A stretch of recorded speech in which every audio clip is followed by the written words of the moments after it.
I want to ask you about the Epstein files. Have you seen the Epstein files? I have not reviewed the entirety of it myself, but a good amount. Would it be fair to say that Mr. Epstein trafficked young women, including, in some instances, minors, for sex to himself? That was specifically the allegations in the 2018 indictment in the Southern District of New York. Okay. Who else did he traffic these young women to? In terms of what the investigation, again, going back to 2008, Mr. Acosta, who limited the investigation and limited the search warrants and limited the parameters of the investigation, the only thing we are able to speak to publicly, because he was given a non-prosecution agreement by Mr. Acosta, is that first time period from, I believe, don't quote me on this, 97 to 2001-ish. And then when the Trump administration courageously reopened it. Excuse me for interrupting, but I'm going to run out of time. You've seen most of the files. Who, if anyone, did Epstein traffic these young women to besides himself? Himself. There is no credible information. None. If there were, I would bring the case yesterday that he trafficked to other individuals. And the information we have, again, is limited. So the answer is no one? For the information that we have. In the files? In the case file. Okay.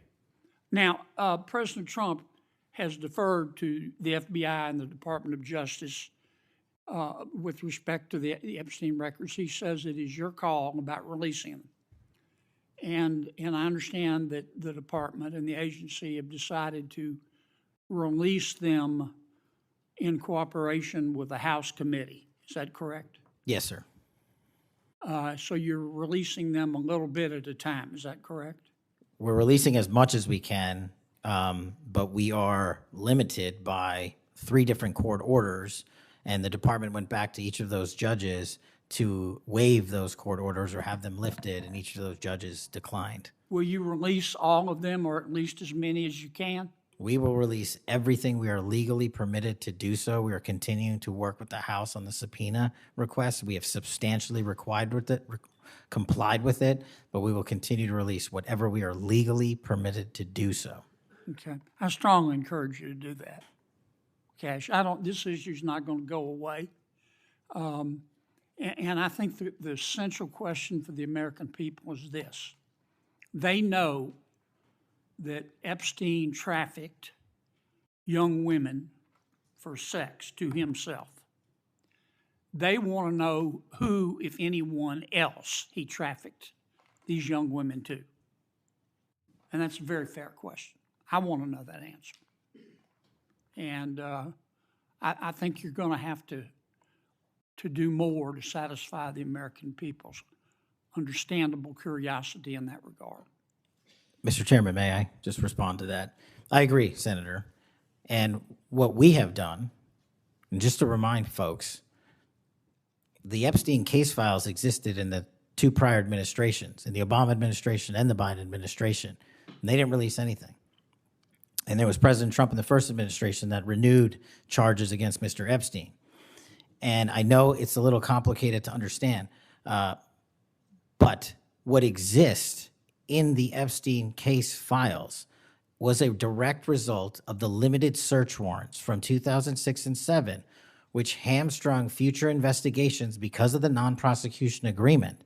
And multiple administrations had the opportunity to look at the entirety of that case file and recommend prosecutions against anyone that was trafficked under Mr. Epstein and anyone that participated in that trafficking. And the only person to bring charges was the prior administration against Mr. Epstein. Now, I am not saying that others were not trafficked and others were not involved.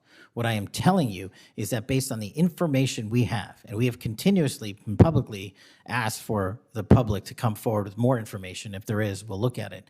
But based on credible information, we have released all credible information, and the information that the Department of Justice and the FBI never releases is information on investigations that are not credible. And we don't release the names of victims who weren't credible But in the same time, we don't release the names of victims who were credible. And so the information, that's by law. And so the information we are releasing now is historic, and it is also to the maximum capacity that the law allows. And I know that's not going to satisfy many, many, many people. But if they wanted it done right, then the investigation from its origination should have been done right, and he should not have been given a get-out-of-jail-free card to do jail on the weekends for 12 hours a day, and he should have been investigated fully for the entirety of his crime and criminal enterprise, not just from 1997 to 2001. Senator Blumenthal. Thank you, Mr. Patel.